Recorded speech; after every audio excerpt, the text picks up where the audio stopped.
Ok. Boa noite. Estamos novamente aqui, iniciando mais uma live do PSOL, Partido Socialismo e Liberdade. Hoje o assunto nosso é o seguinte: a americana que queremos para o povo negro. Estamos aqui, né, presentes aqui eu, Adriano, pré-candidato a prefeito, está aqui a Adriana, a Denise e o Pedro. Adriana...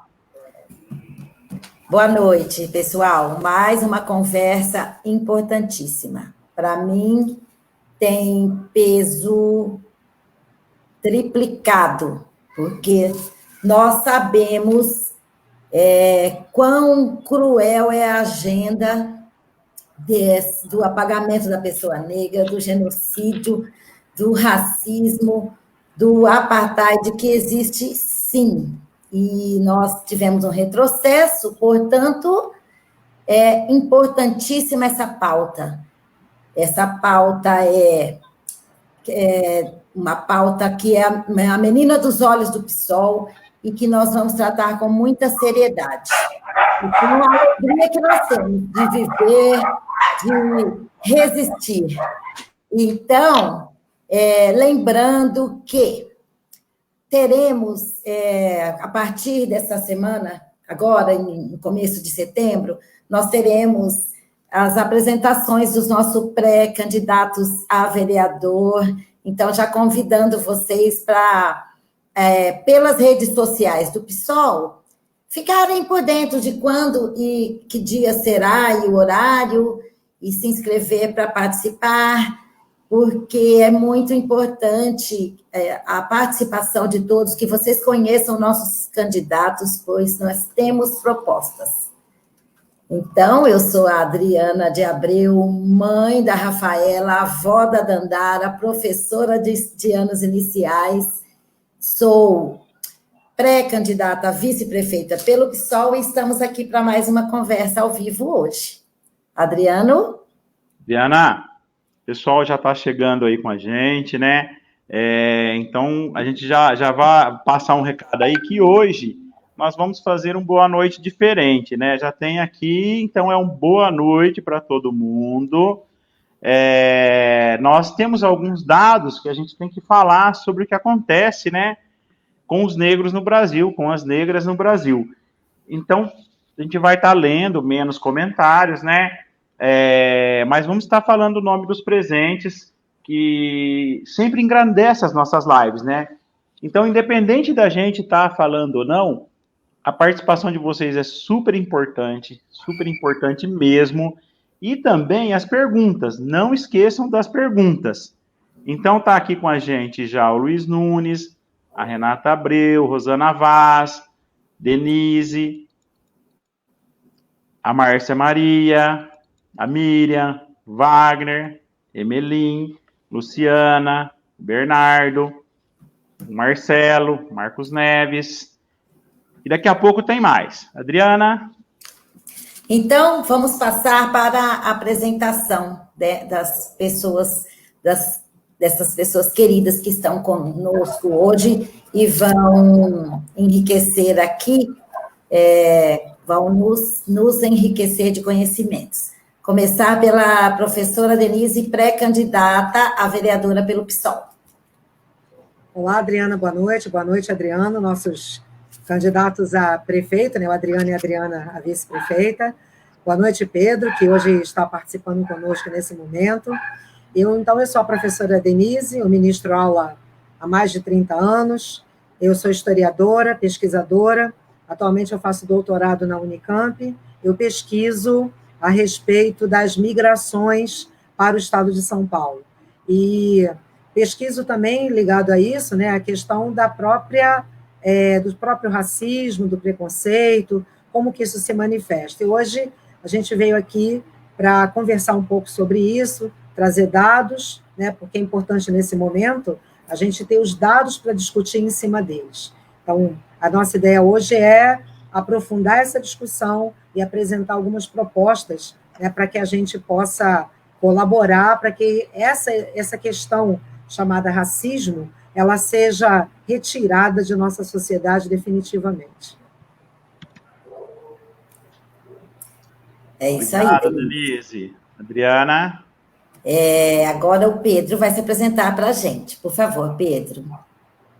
Olá, pessoal. Boa noite a todos e todas. Eu sou o Pedro Monteiro, sou estudante secundarista, jovem negro, militante americana pela União de Negros e Negras pela Igualdade, a UNEGRO de Americana, e também faço parte do Coletivo Negro do Colégio Técnico de Campinas, né, que é onde eu estudo, o Cotuca. E, assim, agradecer desde já o convite, né, a MH que me convidou para participar dessa live, e é extremamente necessário sempre discutir racismo, sempre discutir a questão da situação atual da população negra, o passado histórico, como se reflete na atualidade. Em Americana é ainda mais desafiador debater essas questões, porque na cidade a gente tem uma história extremamente calcada pelo racismo, né? Então a gente tem um apagamento histórico do negro na cidade, a gente tem uma história que privilegia determinados grupos sociais e não o negro. Então acho que no decorrer dessa live a gente vai conseguir debater bem essas controvérsias, essa invisibilização, e também os desafios que a gente tem para rumo à Americana que nós queremos para a população negra. Então, é isso. Obrigado, Pedro. Adriana, a gente tem mais gente aqui com nós. Nosso camarada de sempre, André Luiz Bellini, Marcos Neves, Sirlei Pontes, Andréa Guide, nossa presidenta MH, Rosana Nunes, Regina Abreu, Paulo Costa, o Dema Isaías, Denise Moreira, e depois tem mais. Adriana, aí, aproveitando aí, né, um gancho do Pedro, eu só queria estar colocando, né, como a gente já conversou, algumas informações, uns dados, né, que a gente tem, que a gente coloca eles com muita tristeza, mas com alerta mesmo, porque é responsabilidade nossa também mudar essa situação. No nosso país, a cada 10 mulheres assassinadas, 7, Adriana, 7 são negras. E depois dizem que isso não existe, que é vitimismo. Então, é para nós nos apropriarmos de conhecimentos importantes hoje que estaremos fazendo essa conversa. Vamos começar, então, com a contextualização histórica, a contextualização histórica desse tal de racismo estrutural. A professora Denise trouxe para nós a contextualização, como ocorreu, por quê, qual é a sua agenda. Denise, você pode discorrer para a gente? Vamos lá. Então, mais uma vez, boa noite a todas e a todos que nos assistem. Espero colaborar um pouco hoje com a compreensão a respeito desse fato, nessa construção histórica não natural que existe em nossa sociedade. Como começa esse conceito de racismo? Ele não começa no nosso país. O racismo, na verdade, ele é uma construção que data do iluminismo, né? Por quê? Porque lá começa uma separação de identidades dentro da sociedade europeia. E, paralelo a isso, o que começa dentro da Europa? A expansão marítima. Né? Na verdade, a expansão marítima começa antes do iluminismo. Essa expansão marítima, ela acontece por volta, começa em 1500 para o nosso país, e quem vem para cá são os portugueses. Esses portugueses chegam ao território brasileiro, e quem é que eles encontram aqui? Eles encontram os indígenas. Esses indígenas começam a ser caracterizados como pessoas preguiçosas, que não querem, que não produzem o suficiente para guardar, são pessoas que são insolentes, só que eles não eram preguiçosos. Os indígenas não precisavam acumular nada, não estavam numa estrutura capitalista de acúmulo de capital, de produção, de nada. A produção era feita e utilizada por eles. E esse grupo de indígena, ele é escravizado, ele é utilizado na colônia como mão de obra, mas ele não é uma troca do índio pelo africano escravizado. Na verdade, esse trabalho começa a ser utilizado paralelamente. A mão de obra indígena não era suficiente para essa produção. Então, o que é feito? Retira-se da África povos. O que é uma coisa muito importante é que são povos que faziam parte de reinos, faziam parte de tribos, faziam parte, inclusive, de estados constituídos. A gente tinha um reino, né, reinos que ocupavam a parte norte, como o Sudão, por exemplo. E quando o Pedro Álvares Cabral faz aquele caminho, né, que desvia a uma calmaria, ele vem parar no Brasil, nós já sabemos historicamente que não houve calmaria nenhuma. Aquela rota que ele faz para chegar até a América era uma rota que já se fazia ao longo da África, que era chamada Rota do Ouro do Sudão. Portanto, a África, né, do século XIV, XV, ela era uma África que fazia comércio, era uma África que tinha uma cultura própria, tanto até que se cria um tom de marrom na pele dos egípcios, para não dar a eles o mérito, né, da construção das pirâmides, daquele estado. Eles não eram na cor marrom, eles eram negros. Então, é necessário a gente lembrar que, historicamente, tem toda uma construção para o menosprezo dos africanos. E é importante notar que são africanos, mas de diversas nacionalidades, com diversos idiomas, com diversas culturas. Então, o europeu, ele utiliza-se da mão de obra africana, né, faz uma diáspora forçada, os escraviza, os negocia por toda a América, e o português traz esse grupo para o Brasil. Dentro desse processo, o que acontece? Esse grupo de africanos, ele vai ser considerado, primeiro que ele vai ser separado, né? Se falavam a mesma língua, se tinham as mesmas culturas, eles eram separados para que pudessem ser melhor controlados. O que a gente tem aí como característica? A desvalorização. E aí a gente vai observar que tem uma filosofia que constrói, nesse momento, uma ideia de inferioridade do grupo africano, dos africanos que vieram para cá, que eram incapazes de tomar decisões, que eram insolentes, que davam muito valor à sensualidade, à sexualidade, né? Portanto, as mulheres podiam ser estupradas, né? Violentadas, porque era algo da própria natureza delas. Os homens, eles eram colocados para trabalhos forçados. Quando alguém se rebelava, na verdade, né? Estou falando esse termo, quando alguém se rebelava, para chamar a atenção que não é essa a história. A verdade é que sempre havia revolta. Nunca o africano aceitou a escravidão. Então, essa ideia de docilidade que aceitava, nunca aceitou. Sempre conseguiu formas de resistência. Então, observe que o racismo ele vai sendo construído ao longo do nosso período colonial para justificar essa exploração, a manutenção dessa mão de obra para sustentar uma relação mercantilista, que é o início do capitalismo, e que mantém esse povo subserviente, esse povo explorado. O que acontece? Bom, durante o período colonial, nós temos, inclusive, como prova dessa resistência, a publicação de diversos jornais. Nós já sabemos de diversos jornais publicados, inclusive Bahia, Rio de Janeiro, algumas cidades do norte, do nordeste, muita publicação que era feita, que era colocada dentro do grupo, né, de origem africana, justamente lutando, mostrando que as pessoas tinham direito para poder se manifestar. Mas, infelizmente, esse poder branco, dessa elite branca colonial, ele conseguiu se sobrepor de uma forma violenta. E, por muitas vezes, esses grupos eram massacrados, tinham, por exemplo, mulheres tinham seios amputados, homens tinham dedos quebrados ou arrancados, batia-se, né, utilizava violência, mas a gente tem aí a resistência, que eram os quilombos, né? Não só os quilombos tradicionais, né, os mais famosos, como diz Zumbi dos Palmares, mas o Brasil teve milhares de quilombos. E nós estamos agora numa fase de pesquisa com relação ao Rio Quilombo, né, que é um rio que nos traz aqui na cidade americana e na região a ideia da resistência.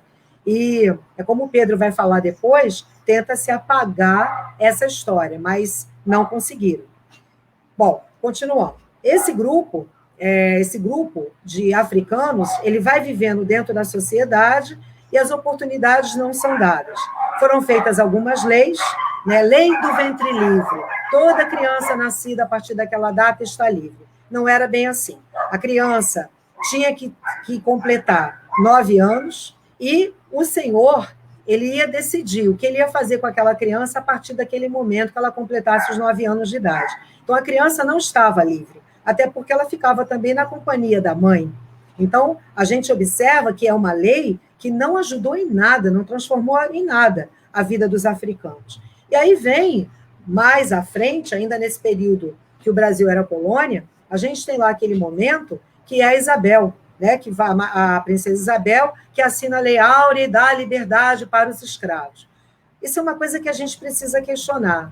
Ela dá liberdade, até hoje eu sou escrava. Aí hoje a Lei Áurea é assinada, amanhã eu estou livre. Para onde eu vou? O que eu vou fazer da minha vida? Para que lugar? Quem vai me dar um trabalho? Como eu vou comer?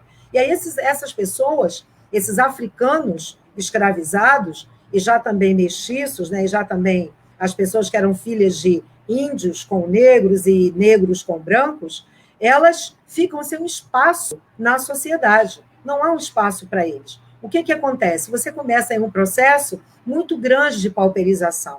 Na verdade, a lei da abolição, né, de 13 de maio, é uma lei que é um genocídio. Ela deixa o africano solto para que ele morra, porque ele não tem aonde ir. O que ele vai fazer? Onde sobra para fazer uma construção para dormir à noite? Em cima dos morros, que não eram mais ocupados, né, naquela época, 1888, não eram mais ocupados. Eles vão para cima do morro, pegam pedaços de madeira, pedaços de pano e vão dormir embaixo. Então, repare que esse racismo que é trazido, ou seja, esse menosprezo, ele se arrasta dentro da estrutura política, econômica e social. Por isso que hoje considera-se, né, a partir da pesquisa que o professor Silvio Almeida desenvolveu, ele trabalha hoje o conceito de um racismo estrutural. O racismo, ele não é uma questão do sujeito somente, não é porque aquela pessoa não gosta de negro, só que não é assim que funciona. O racismo faz parte de uma estrutura, é uma estrutura política, econômica e social. Ela está dentro dessa sociedade de uma forma que faz com que o indivíduo negro não consiga sair do local em que ele está. A gente até conseguiu, com as políticas públicas desenvolvidas, com que esses hoje, já no século XX, com a questão das cotas, que os afrodescendentes conseguissem entrar para as universidades, que hoje nós já temos um pouco mais de 50% da população afrodescendente, os negros, frequentando as universidades. Mas, durante todo esse período, de 1888 até agora, nós continuamos ainda com as práticas racistas. O que a gente vai ter na própria república, na história do Brasil, quando se proclama uma república? Não se dá espaço da mesma forma para o negro. As escolas não tinham a possibilidade, né, de eles frequentarem, havia muita dificuldade para arrumar emprego, então sempre eram trabalhos utilizando muita força física e com salário muito baixo. É uma situação extremamente difícil para essa população afrodescendente.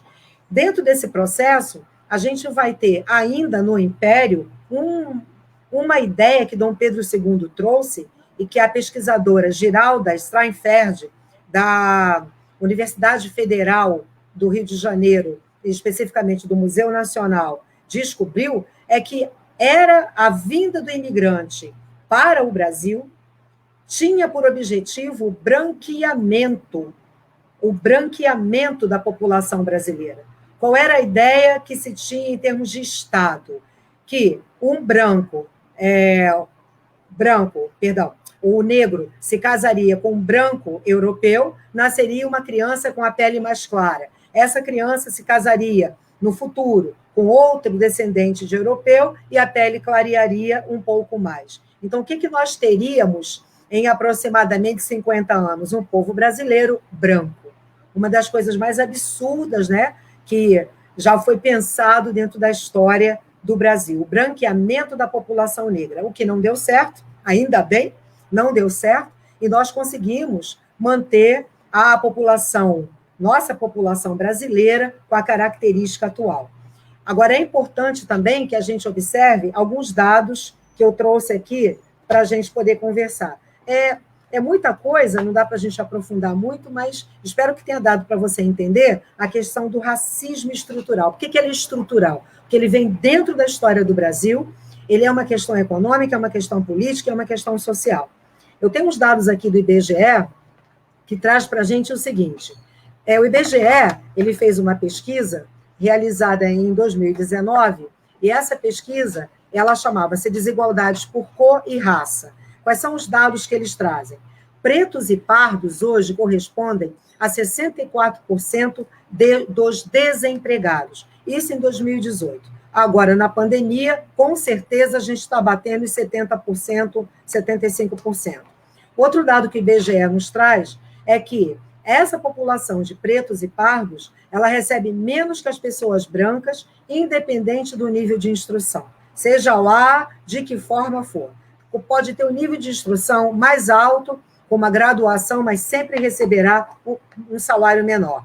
Ele expõe também a persistência da desigualdade racial dentro do nosso mercado de trabalho. Ele não permite o crescimento da população de pretos e pardos. A diferença de salário, ela chega a 73% entre brancos, pretos e pardos. As mulheres negras recebem menos da metade do salário de um homem branco, ou seja, 44% é o salário pago para elas. Entre 10% da população com os maiores rendimentos, apenas 27,7% eram de pretos e pardos. A gente tem ainda um outro ponto, que é o rendimento médio domiciliar de renda per capita da população branca, ou seja, a renda familiar da população branca é aproximadamente R$ 1.846. Quando você vai analisar a população preta e parda, chega a R$ 970. E, para a gente terminar, eu queria passar um dado sobre a questão da violência contra o negro. O percentual de negros assassinados no Brasil, esse é dados do IPEA, o Instituto de Pesquisa Econômica Aplicada, nos trouxe o seguinte dado, que o percentual de negros assassinados no Brasil é de 132% maior do que os brancos assassinados. Então, 132% maior do que os brancos assassinados. 20% dessas mortes se dá por questões socioeconômicas, ou seja, moradia, não consegue atendimento para a saúde, não consegue comer porque recebe uma miséria, R$2 por dia. E, para finalizar, os outros 80% estão ligados ao racismo. Ou seja, a questão da violência, inclusive, quando eles vão até as delegacias fazer denúncia, os dados que nós temos é que 61% dos negros que vão fazer denúncia, 61% das pessoas que vão fazer denúncia, que sofrem violência, elas são negras e elas não vão à delegacia. Por quê? Elas não vão porque não acreditam na polícia e elas não vão porque elas têm medo. O que elas afirmam? Que não fizeram por conta do racismo com que a polícia trata o cidadão negro. Então, é uma situação extremamente grave que a gente identifica. O racismo dentro da polícia em relação à população, em relação às mulheres, é muito difícil. Denise, professora Denise, grato aí, né? São dados e palavras também muito importantes, né, para a gente, que a população tem que tomar essa consciência, né? É um assunto muito sério hoje mesmo, né? Muito sério mesmo. É uma história muito séria, né? Que é uma história mesmo de genocídio.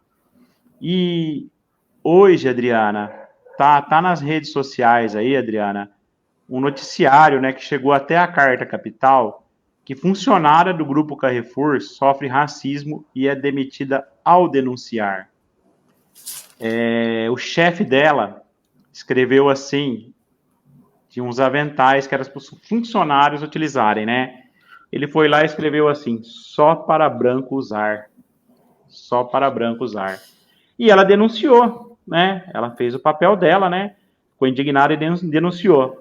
E nessa loja do Grupo Carrefour, inicialmente, qual que foi a posição da loja?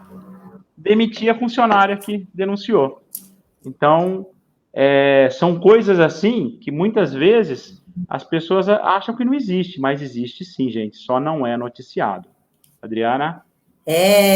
Hipermercado, Carrefour, só vergonha, né?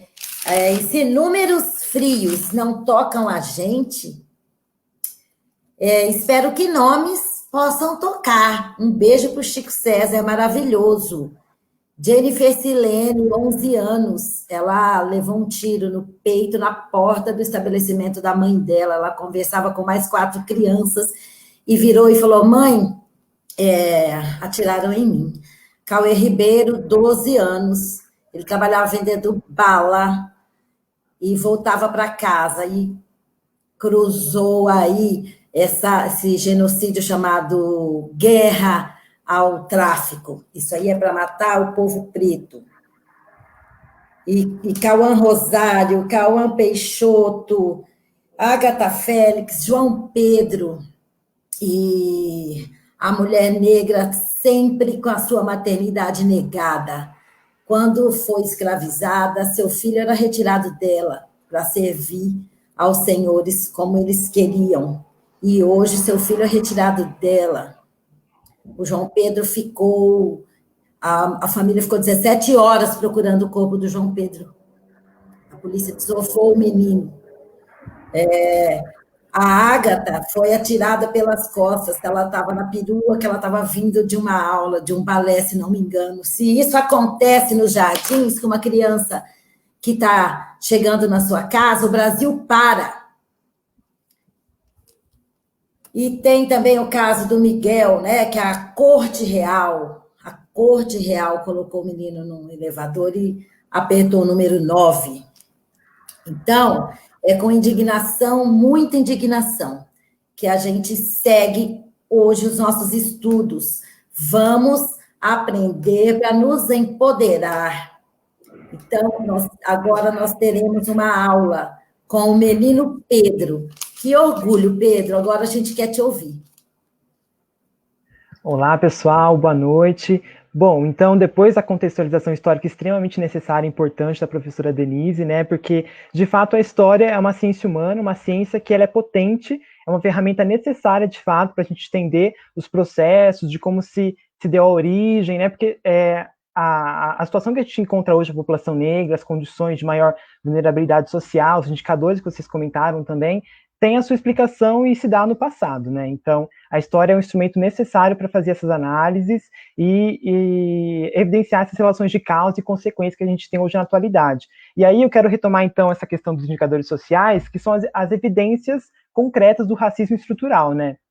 Então, as pesquisas populacionais do Ministério da Saúde, Atlas da Violência, Núcleo de Estudos da Violência, enfim, os dados mesmo que são levantados, PNAD, Contínua, IBGE, tudo, são extremamente necessários para a gente entender o perfil populacional, e é importante ressaltar que hoje no Brasil, 56% da população é negra, e no IBGE eles têm a denominação pretos e pardos, que juntos compõem a população negra, e, enfim, isso em 2010, o censo de 2020 pode ser ainda maior e deverá ser ainda maior.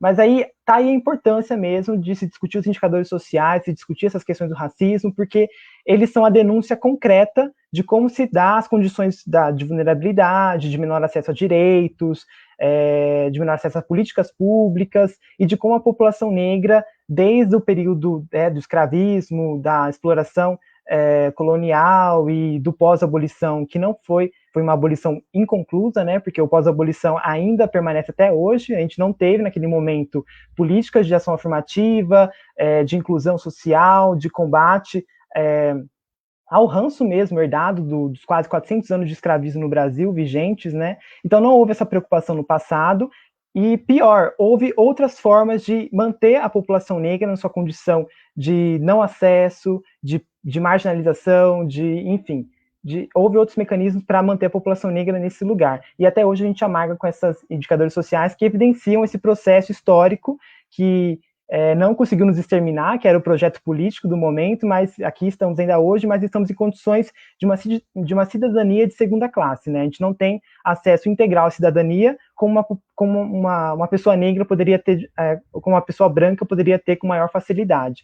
Então, posto isso, também queria destacar que hoje tem se falado muito na questão racial, na mídia hegemônica, né, que até então, há muito tempo atrás, não fazia essas discussões, enfim, se furtava desse debate. Hoje, com a pandemia, né, a gente teve um abismo racial escancarado no Brasil, né, porque, de fato, não dá para se omitir nessas questões, não dá para se fechar os olhos ao racismo nesse momento. Então, essas mídias, né, então, telejornais, jornal impresso, tudo mais, hoje tem se portado e falado nessas questões. Mas é importante ressaltar que os movimentos negros, eles fazem essa discussão, esse debate, essas construções há muito tempo. Isso não começa hoje, não começou no passado, nem no ano retrasado. Isso vem de décadas, anos, décadas, eu diria até séculos, né? Porque acho que desde o primeiro negro africano escravizado que pisou aqui no território que posteriormente se tornaria o Brasil, já era ali o início de uma resistência negra que nos possibilita estar aqui hoje vivos, né? Então, é um passado, é uma luta que vem de longe, nossos passos vêm de longe, e é muito importante sempre rememorar essa ancestralidade, essa resistência, né, que, enfim, que é secular. E aí, posto isso, como é um tema bastante amplo, né, racismo, a questão racial, e discutir isso no contexto de Americana, é necessário que a gente faça um recorte temático, né, enfim, foque em alguma questão específica. Eu vou falar basicamente das políticas públicas e de como que nós, o Movimento Negro, da UNEGRO, que eu participo, a gente vê o enfrentamento ao racismo a médio, curto e longo prazo. Começando a longo prazo, eu acho importante destacar que, assim, dentro das esquerdas brasileiras, né, eu acredito que na maioria delas, em geral, se almeje no horizonte, na utopia mais distante, no que nos movimenta, no que nos move, a longo prazo, claro, a superação total e completa do capitalismo. Isso, de fato, imagino que seja o projeto político de grande parte dos partidos de esquerda, que se dizem de esquerda, na verdade, né? Então, posto isso, eu não, né? O movimento que eu participo e as participações que eu tive em discussões do movimento negro, ainda dentro das esquerdas brasileiras, né? Gosto sempre de colocar no plural, porque são diversas, cada uma tem as suas, enfim, matizes, legendas e projetos políticos, mas, em geral, nas esquerdas brasileiras, a questão racial, até então, não tem sido pautada com a devida centralidade e devida importância que ela requer, né? Então, por exemplo, a questão racial, ela é estrutural, para se entender a exploração capitalista no Brasil, se entender como se dá esse tipo de processo de exploração mesmo no Brasil, e só a questão de classe não é suficiente para entender essa complexidade. Então, uma crítica que os movimentos negros têm feito há muito tempo é sobre essa ausência mesmo, né, dessa temática nos projetos políticos, nos programas de governo, nos programas de partido. Então, isso é uma pauta histórica do movimento negro, né? E aí é importante também destacar que o próprio marxismo, né, que é uma importante corrente filosófica, né, uma importante teoria econômica, uma importante teoria de militância mesmo, né, e o seu intelectual fundador, né, Marx, ele é um homem branco europeu, e dentro dessa formulação marxista, o Capital, por exemplo, se a gente fizer uma transposição acrítica dessa literatura, dessa contribuição, ela não é suficiente para entender a complexidade que se estabeleceu no Brasil com esse processo de colonização, de escravização e com a presença da população negra e os processos de dominação que ocorreram aqui. Então, a experiência soviética não é suficiente para entender essa complexidade, a experiência cubana também não, e a teoria marxista também não.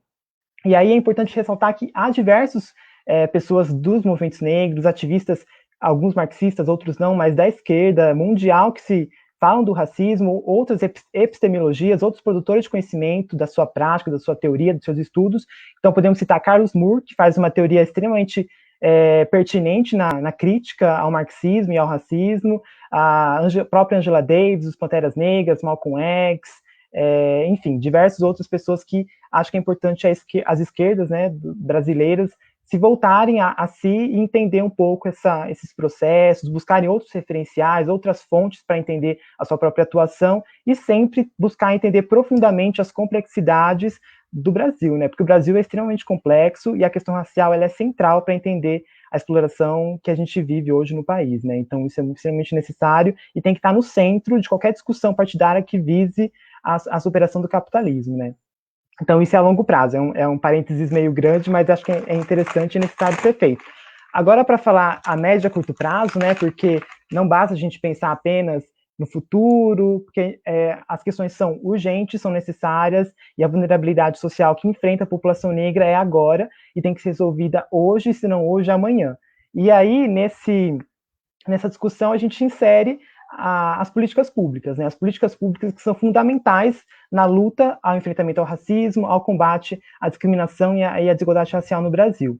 E é importante ressaltar que as políticas públicas, né, também não são de hoje, não são algo que surgiu no debate público agora, vem de muito tempo, décadas, são reivindicações históricas do movimento negro, e queria citar, por exemplo, na década de 90, começo dos anos 2000, importantes marcos que nós tivemos nessa luta, né? Então, por exemplo, não só a questão do movimento negro, por exemplo, o SUS é uma criação de participação popular, a Constituição de 88, isso são extremamente necessário a articulação partidária dos movimentos sociais, foi o povo brasileiro que se movimentou para a criação desses importantes mecanismos, né, de acesso à saúde como um direito, a Constituição cidadã, né, que nos assegura diversos direitos, mas aí em relação a políticas públicas voltadas ao enfrentamento ao racismo especificamente, acho importante a gente pontuar alguns marcos que posso citar. Por exemplo, em 2003 já nós tivemos uma lei, que é a Lei 10.639 de 2003, e a 11.645, que foi em 2008, visando combater esse apagamento histórico mesmo, da história, da contribuição da cultura afro-brasileira para a formação do Brasil, e também discutir racismo dentro do ambiente escolar, em todos os níveis de ensino. Então, educação primária, educação fundamental 1, 2, educação básica no geral, e até no ensino superior. E é uma delas, né, na questão educacional. Também queria citar o Estatuto da Igualdade Racial, de 2009 e 2010, que é um documento assim, extremamente importante, porque ele elenca diversas áreas que se pode se discutir a questão do combate ao racismo, então, saúde, educação, cultura, habitação, é uma legislação muito importante, porque tem peso de lei, então, é um referencial mesmo de política pública para a gente se basear e se reportar quando pensa na luta antirracista no Brasil hoje. E isso já tem muito tempo. E aí também temos dentro do âmbito da saúde, que inclusive está incluso no Estatuto da Igualdade Racial, a Política Nacional de Saúde Integral da População Negra, a PNSPN, que, dentre os marcos mais importantes, é que ela reconhece o racismo como determinante social em saúde. E acho que isso nunca foi tão atual quanto hoje, quando a gente fala de uma pandemia em que 55% da população negra que é internada em estado grave morre de Covid-19. Isso, na população branca, é só 34%. Então, há uma disparidade muito grande em relação à evolução dos casos, e isso a Política Nacional de Saúde Integrada da População Negra já falava isso em 2008, né? Então, é importante ressaltar isso, a importância das políticas públicas. A UNEGRO, que é o grupo que eu faço parte, e até mesmo antes da UNEGRO, né, que existia já a Comissão de Promoção da Igualdade Racial aqui em Americana, que ela fala exatamente sobre a questão das políticas públicas. E eles nós fizemos, quer dizer, mas já tinha isso há algum tempo, uma carta mesmo, um documento em que sistematiza e centraliza diversas sugestões, né, para o poder público, para os mandatos legislativos, para o executivo, e de fato mesmo para fazer essa interlocução, essa discussão com esses entes, assim, porque de fato a efetivação dessas importantes políticas que eu comentei aqui, não vou adentrar muito bem, de fato, em todas elas, porque de fato é um assunto extremamente extenso e não caberia numa hora de live, mas no documento eu vou deixar à disposição na página da UNEGRO, e quem quiser depois dar uma olhada, ver, entender, é importante que deem essa observada.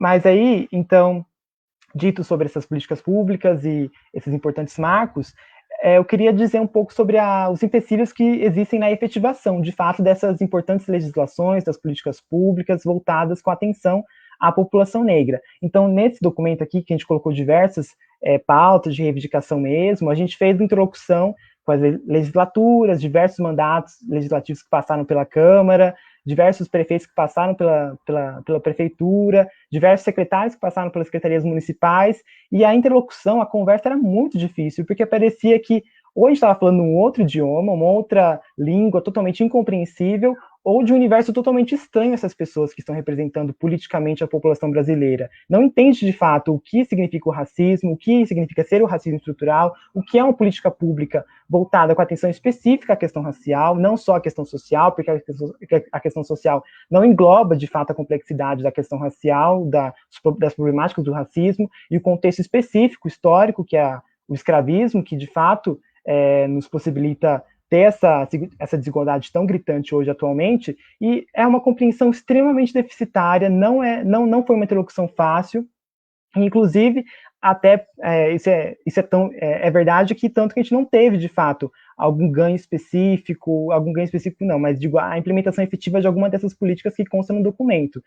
E isso é extremamente difícil, né, é extremamente problemático, porque, além de a gente não ter essa representação política, enfim, no poder público, nós também não temos os mecanismos importantes que são importantes de participação social. Por exemplo, os conselhos municipais, né? A gente tem o Conselho Municipal de Saúde, o Conselho Municipal da Mulher, o Conselho Municipal da Criança, e parece que assim, a tendência desses conselhos, como a gestão municipal tem a presença tão forte e, na geral, indica muito fortemente essas pessoas para participar dos conselhos, são a tendência de ter conselhos cooptados, né?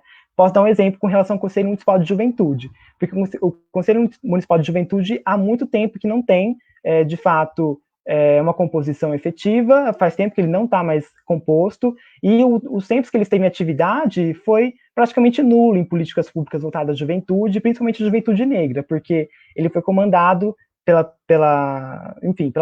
prefeitura mesmo e pela juventude do PSDB, que não entende essas contradições, essas necessidades do social americanense. E também um contexto muito interessante é o Conselho Municipal do Negro. Em Americanense não tem esse conselho composto, apesar de já ter, desde a época do Tebaldi, legislação que implementa o conselho na cidade, nunca foi composto, e isso se dá basicamente pela falta de vontade política mesmo, da prefeitura mesmo, de quem ocupou o cargo de prefeito até então. Porque quem chama essa composição de conselho é a prefeitura. Isso não foi feito até hoje, em 2020 a gente não tem o conselho composto. Campinas tem esse conselho, Sumaré tem um conselho, Piracicaba tem um conselho. Não à toa que essas cidades que têm um conselho municipal do negro, da igualdade racial, que tem diversas políticas públicas mais bem implementadas, bem efetivadas. E, inclusive, por exemplo, em Campinas tem um comitê técnico que discute a questão da saúde da população negra. Em Americana a gente não tem. E um dado do GT de Saúde da População Negra da Sociedade Brasileira de Medicina de Família indica que apenas 3% dos municípios brasileiros, de fato, tem um comitê técnico gestor que visa acompanhar enfim, acompanhar os resultados dessa política nos municípios, né? Então, isso a Americana não tem, obviamente, isso é bem difícil mesmo, porque a política ela já foi discutida em 2008 e até antes já tinha essa discussão muito ampla. Então, enfim, passaram 12 anos, não tem o comitê, não tem essa implementação, e não se há no horizonte, de fato, uma expectativa de que isso vá ser implementado tão cedo. Mas isso a título de exemplo, né?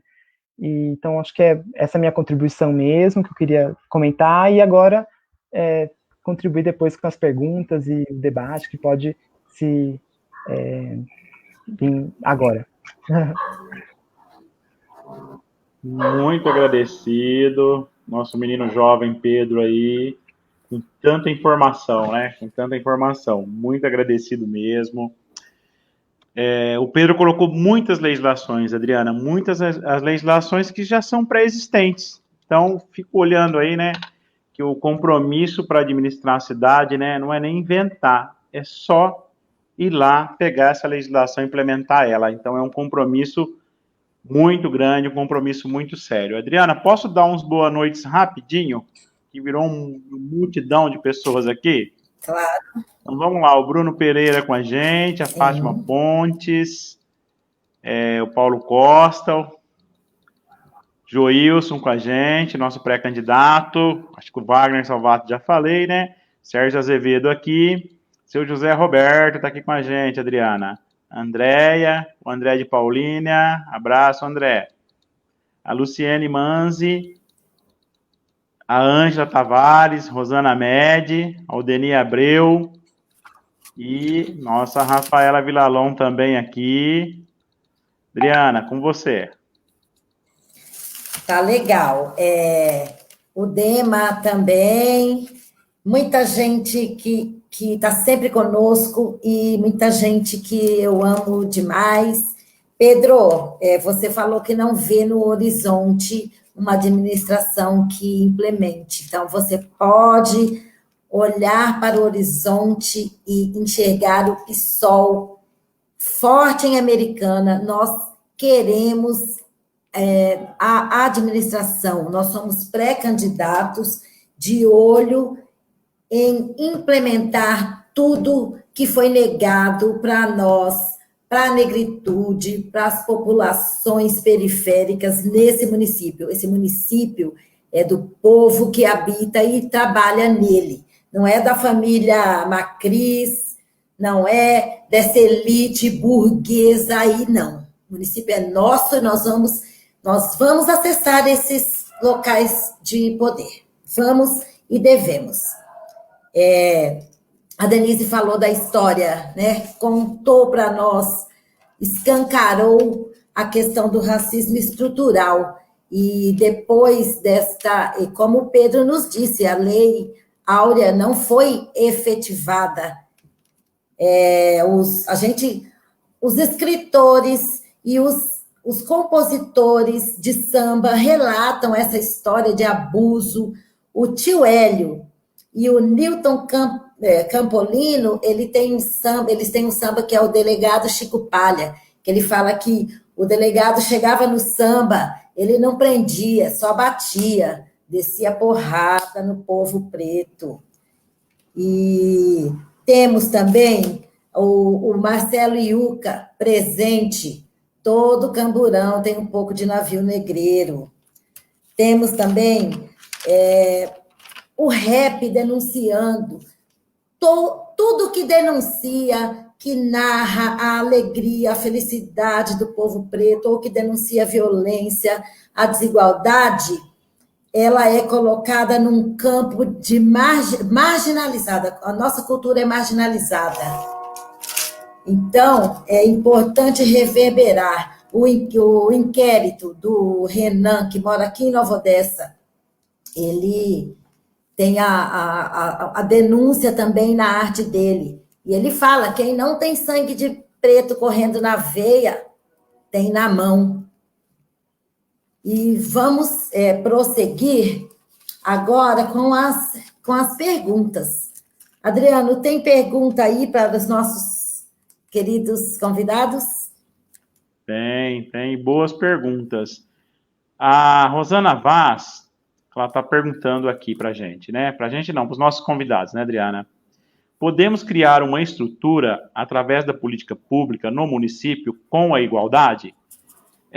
A nossa pré-candidata, Denise, pode responder para a gente. Denise, 3 minutos. Poxa, 3 minutos é pouco. Bom, Rosana, o que é uma política pública? A política pública é um planejamento de uma ação do Estado ou do município para resolver qualquer questão. O que a gente pensa nesse caso é que é possível fazer isso.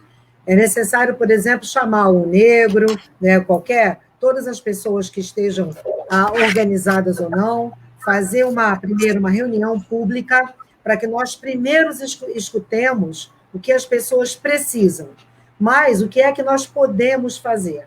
Por exemplo, um dos pontos aqui na cidade, uma das questões, que eu acho que responde até um pouco daquilo que a Maria Helena faz também como pergunta, é o Dia da Consciência Negra, né, que a Americana não é feriado, não comemora, e é o dia, então, que nós, enquanto pessoas ligadas à esquerda, pessoas que têm uma consciência e respeitam a todos e a todas, levar à frente a comemoração desta data. Através de quê? Através de apresentação na cidade de manifestações culturais. E eu não vou dizer aí só capoeira.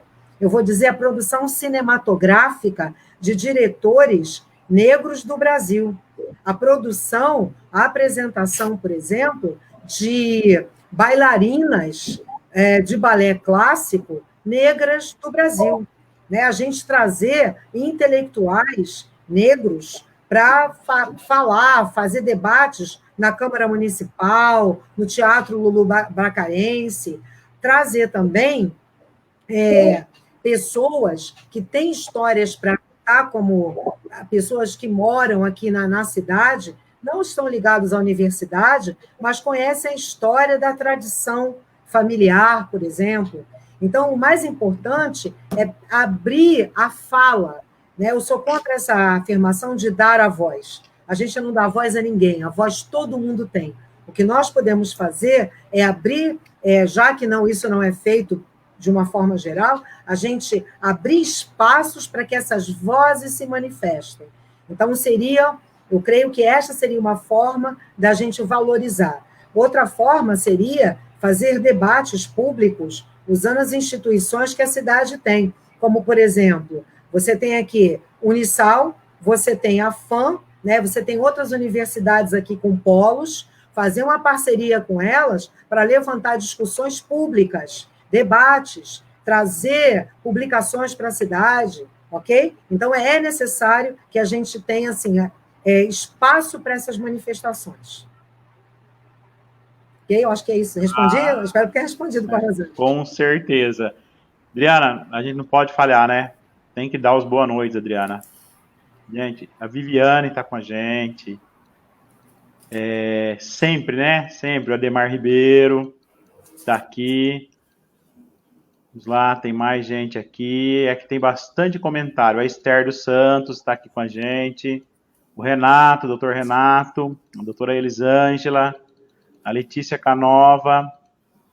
E a Irene Lima também aqui, Adriana. A Irene está com a gente. Abraço, Irene. Só vou colocar mais um dado, Adriana, nessa situação, né? Porque a gente vai fazendo as pesquisas, que nem eu falei, são dados tristes, mas reais. Então, quando é real, tem que ser falado, nós temos que encarar isto. Assassinatos de pessoas negras aumentaram 11,5% entre 2008 a 2018. É uma quantidade muito grande, né? E negros, né, no geral, são 75,7% das vítimas de assassinatos no Brasil. Adriana? Muito se mata em nome da guerra às drogas, lembrando que é uma falácia somente para o extermínio e encarceramento do povo preto. Aí os homens, principalmente, são mortos, encarcerados. As mulheres ficam com os seus filhos lutando aí, trabalhando na casa dos brancos, deixando seus filhos em instituições, com outras mulheres. Elas têm que depender de uma rede de apoio e muito se prende. É bom a gente lembrar do Lucas Moraes, de 28 anos. Ele morreu num presídio de Covid-19. Ele estava preso preventivamente há mais de um ano, aguardando julgamento, e ele foi preso com 10 gramas de maconha. 10 gramas de maconha. Maconha, a chamada pito de preto, que foi proibida justamente porque fazia parte da cultura do povo preto. E aí, um João de Deus, estuprador, nojento, um Queiroz, consegue esse benefício para não ficar doente na prisão. A mulher do Queiroz, que não chegou nem a ser presa e conseguiu o benefício. E um jovem de 28 anos morre. Então, se isso não é o genocídio, o extermínio, eu não sei o que é. Mas eu quero fazer aqui a pergunta. A Viviane fez uma pergunta que eu acho pertinente. Eu gostaria que o Pedro falasse um pouco como estudante e depois eu quero complementar também como professora. Pode ser? A pergunta é a seguinte: ela está falando que, embora haja, né, a legislação para que se coloque no currículo o ensino da cultura africana e afro-brasileira, se isso ocorre efetivamente, como que a gente sente a efetivação dessa lei? Você pode falar um pouco para a gente, Pedro? Com certeza. Definitivamente, a Lei 10.639 e a 11.645, ela é desrespeitada cotidianamente em todos os estabelecimentos de ensino. Assim. O que existe, na verdade, não é uma ação coordenada, sei lá, de uma Secretaria Estadual de Educação, da Secretaria Municipal de Educação, que tem, de fato, a responsabilidade de aplicar essa legislação nas escolas, enfim, nos espaços onde ela deve ser trabalhada. O que existe, na verdade, são as ações individuais de educadores e professores muito empenhados com a luta mesmo, assim. Então, na minha trajetória educacional mesmo, seja no ensino, na educação básica, no ensino médio, enfim, só foi mesmo trabalhada essa questão com uma professora de história no ensino fundamental 2, e porque ela tinha esse envolvimento pessoal mesmo com o ativismo negro, com a luta do movimento negro, assim. No ensino médio, que eu também cursei, eu fiz o curso técnico em enfermagem, né? No meu curso técnico em enfermagem, nos 3 anos em que eu estudei, que eu fiz o curso, em nenhuma aula foi discutida a questão da política nacional de atenção integral à saúde da população negra, assim. Então, há um descumprimento em todos os níveis, a todo momento, e de fato falta mesmo essa coordenação mesmo das secretarias municipais e estaduais de educação. É a responsabilidade deles mesmo fazer os mecanismos de implementação. E passa muito pela formação de professores, né? Porque a gente tem que entender que a formação do professor é extremamente às vezes não é pautada essa questão, na universidade isso não é colocado, e não há essa formação continuada para debater as questões sociais. Em Americana já teve, no início dos anos 2000, o pessoal aqui da UNegro, do grupo que participou desse momento, né, que é a Secretaria Municipal de Educação, se não me engano, não sei se foi de Americana ou se foi a diretoria de ensino mesmo, mas enfim, houve um esforço naquele momento para se debater a questão. Então, veio até uma professora da UFSCar, que trabalhou que fez aquela coletânea da Unesco sobre a história da África, tinha o importante Seu Dito Preto, que é um militante extremamente, enfim, importante para a luta aqui do movimento negro da região, ele tem uma atuação extremamente importante e necessária, é um memorialista, é uma ancestralidade muito importante que ele relata através da história oral, e houve então esse projeto que chama o Projeto Batacotô, né, que fazia esse trabalho com os professores da rede estadual de ensino. Mas houve uma descontinuidade, se não foi para frente, e o projeto acabou mesmo no começo dos anos 2000, mas houve naquele momento uma iniciativa nesse sentido. Hoje não se vê mais projetos parecidos aqui na região, infelizmente. E o resultado disso a não efetivação da lei e a não discussão desse assunto no ambiente educacional nas escolas, né? Salvo a exceção dos professores que pautam isso através de iniciativas pessoais mesmo. É bem isso, viu, Pedro? Como professora, eu também percebo isso. Só uma historinha breve. Assim que implementou a lei, o governo federal ofereceu uma formação para professores. Era online essa formação. Quem fez disse que foi interessantíssima. A diretora da escola que eu trabalhava esqueceu de nos informar. E aí nós não fizemos. Não, minto, foi antes da lei, para que a gente já tivesse formação após a lei, porque antes era sugerido, né, em 2004, sugerido que se abordasse, e depois, só em 2010, tornou-se obrigatório e nem assim se efetivou. E, como sempre, nosso tempo é pouco para tanta coisa importante e interessante. Eu falei de dados aqui que nos deixam indignados, mas eu quero falar de algo que nos traz orgulho.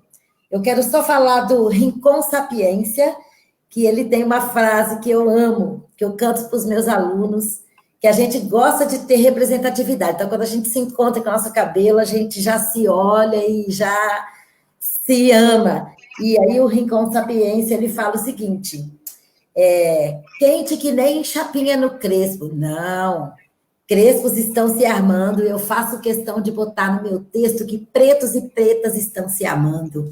Temos representantes na literatura que eu fiz uma lista aqui, mas o nosso tempo nosso tempo é cruel. Mas eu vou falar só rapidamente aqui. Na nossa literatura, Carolina Maria de Jesus, Lima Barreto, Cruz Souza, Estela do Patrocínio, Maria Firmina, várias pessoas que narraram o cotidiano e a resistência e denunciaram também, e a Conceição Evaristo, que eu até brinquei com o Pedro no comecinho aqui. Eles combinaram de nos matar, mas nós combinamos de não morrer, e nós estamos aqui resistindo. E cada vez mais lindos. É isso aí. Passo a palavra agora. Adriana, temos aqui também a presença do Fernando, nosso camarada Fernando, camarada Bruno Canova. Tá tudo muito legal, gente, muito legal mesmo. Tudo muito proveitoso, né? Proveitoso. Temos aqui muitos comentários, várias perguntas, mas o tempo não para. Como sempre, todas as lives nossas, né? O tempo não deixa, né, a gente falar o contexto geral do assunto, mas a base que passaram aqui pra gente, eu sinto o seguinte: não é fácil, né? Não é fácil, é um compromisso sério, né? Mas é um compromisso que tem que ser assumido para governar essa cidade. Tem que ter um compromisso com o povo negro de Americana. Um compromisso sério mesmo, um compromisso real na saúde, na educação, nas funções, na cultura, né? Nas funções onde tem que estar lá para exercer alguém para falar sobre a questão negra.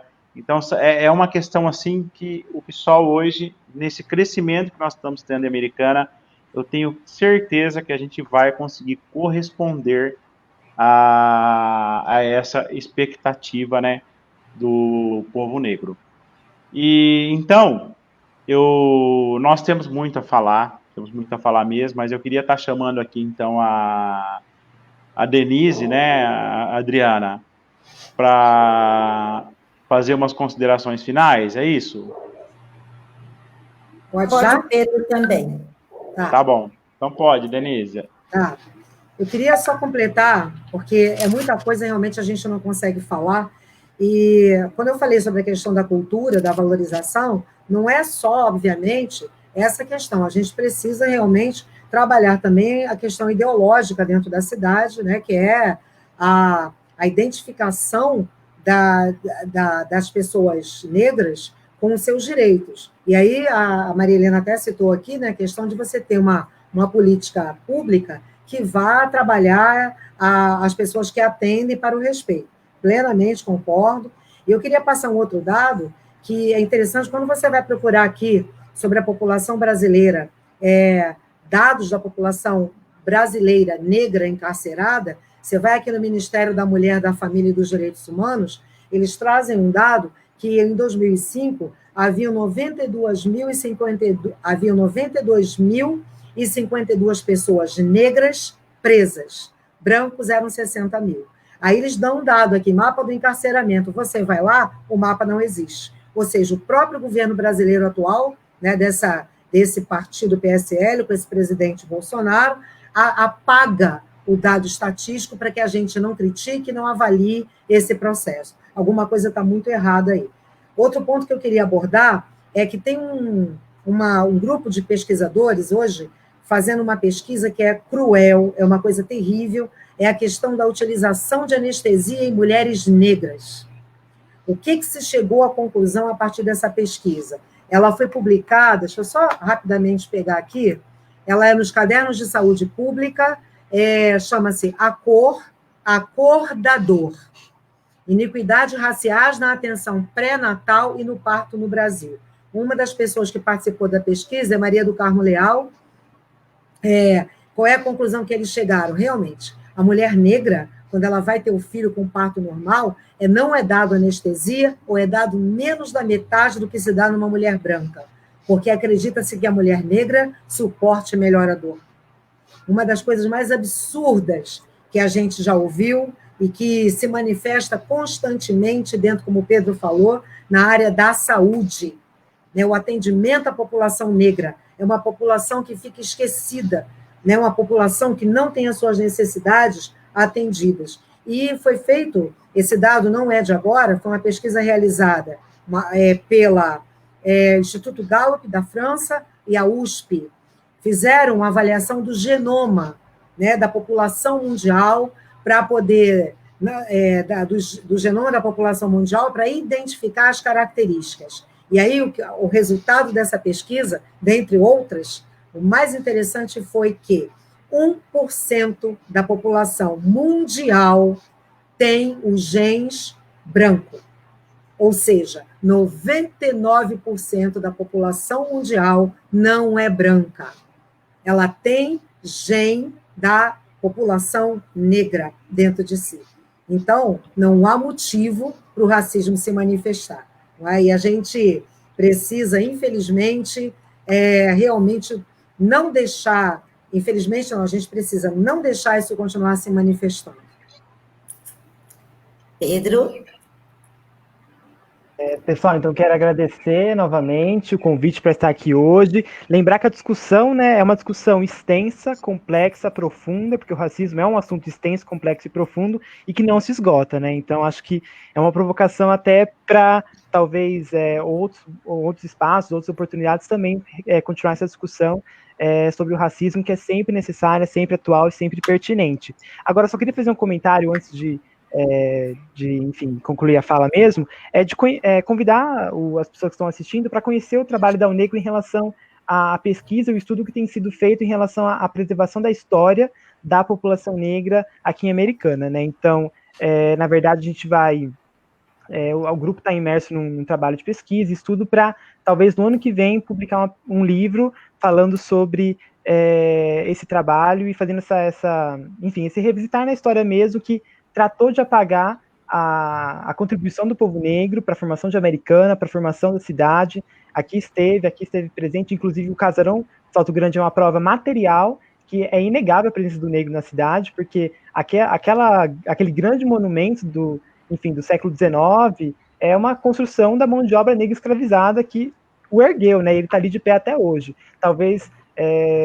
pensando assim, do ponto de vista dessa elite branca, americanense, racista, eles não gostariam que ela estivesse de pé ainda, porque é uma prova que o povo negro aqui esteve, é o povo negro que tanto quer invisibilizar na nossa história, mas ele ainda está lá, é um monumento de resistência mesmo, e é essa história mesmo que ao negro e o movimento negro aqui da cidade tem tentado resgatar, e não resgatar, né, mas trazer à tona, porque ela está, de fato, nos porões da história. A história oficial não menciona esses importantes homens e mulheres negros escravizados, que são anônimos, porque não conhecemos a fundo quem os foram, mas a gente tem feito um trabalho para tentar reconstruir essa história. E é importante que vocês vejam a página da UNEGRO, porque ela também tem um teaser, né? Porque além do livro a gente pretende também fazer um documentário, tratando desse assunto, e tanto o teaser quanto o documentário vai ter o título, né? Identidade e Memória. A trajetória do povo negro, direito à memória na cidade americana. Então, são projetos futuros da UNEGRO que a gente espera que logo, logo a gente consiga deixar isso à disposição à população negra americanense e à população americanense no geral. Enquanto a isso, então, agradecer novamente a oportunidade aqui de compartilhar um pouco das minhas vivências com vocês, e é uma troca muito importante dos espaços sempre, né? Então, é isso e muito obrigado. Adriana, tem mais... eu deixei para o final, porque isso daqui fala sobre os negros jovens, né? Na faixa etária de 15 a 29 anos, a principal causa de morte deles, Adriana, é assassinato. É muito triste mesmo, né? Mas agradecido, né, Pedro, aí, pelas suas palavras, e a gente aqui também quer deixar aqui pro pessoal aí, para ir lá mesmo, né, eu acho que você está falando das redes sociais, né, e visitar lá mesmo, né, não sei se é página, o perfil da UNEGRO, né, para o pessoal tomar conhecimento mesmo da causa e da causa que vocês defendem. Adriana? Bom, muito bom, estou muito feliz. Eu quero agradecer muito a colaboração da professora Denise, que fez essa contextualização histórica, trouxe números incontestáveis e reflexões importantíssimas. essa questão da anestesia para mulheres negras é chocante, impactante. Então, quanto mais a gente aprofunda no estudo, mais a gente se choca. E temos também muito orgulho dos nossos produtores de cultura e conhecimento que narraram e narram a nossa vida, luta, resistência. Agradecer ao Pedro e ao Negro. Muita gratidão a você, Pedro, que hoje está representando ao Negro. Muita gratidão ao Negro. É confortante saber que no nosso município vocês estão aí, além de fazer a resistência, registrando e documentando historicamente, cientificamente. Parabéns e muito obrigada mesmo. Agradecer ao André Bellini, que proporciona toda a segurança para a gente colocar essa live no ar. O camarada Adriano também, que faz um recadinho aí só, Adriana. Pode falar. Olha, eu vou puxar o saco aqui porque é meu sobrinho, tá? Mas ele nunca escreve, ele escreveu hoje, tá? Então ele colocou aqui, ó.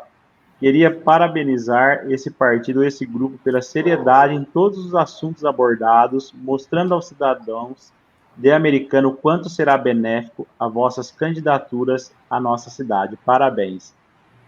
Então, sempre está com a gente nas lives, né? Quem é ele? Um jovem aí também, viu, Pedro? É um jovem, né? É legal a gente saber que a juventude já está entrando na resistência, né? Porque nós entramos num período que era resistir, né?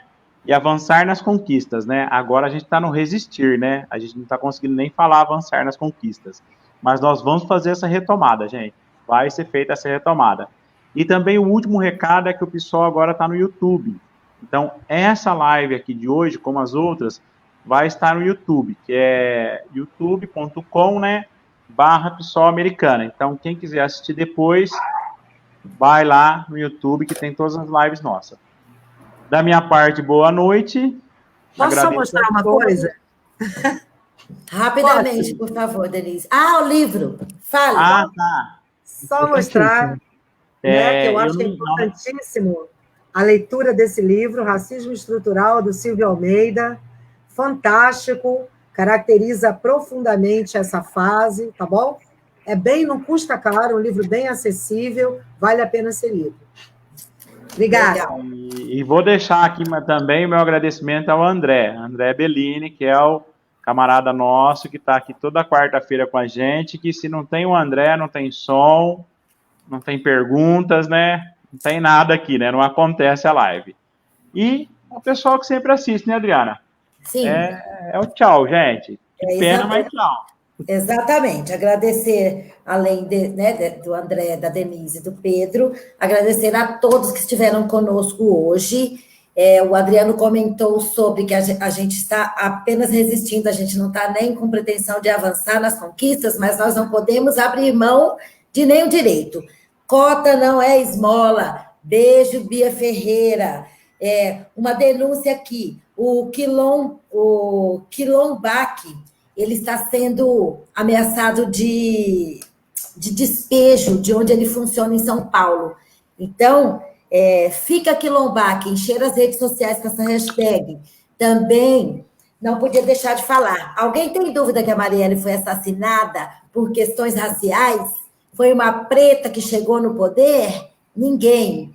Então, eu deixei ela por último para encerrar encerrar essa live com a frase: Marielle, presente, hoje e sempre. Marielle, presente, hoje e sempre.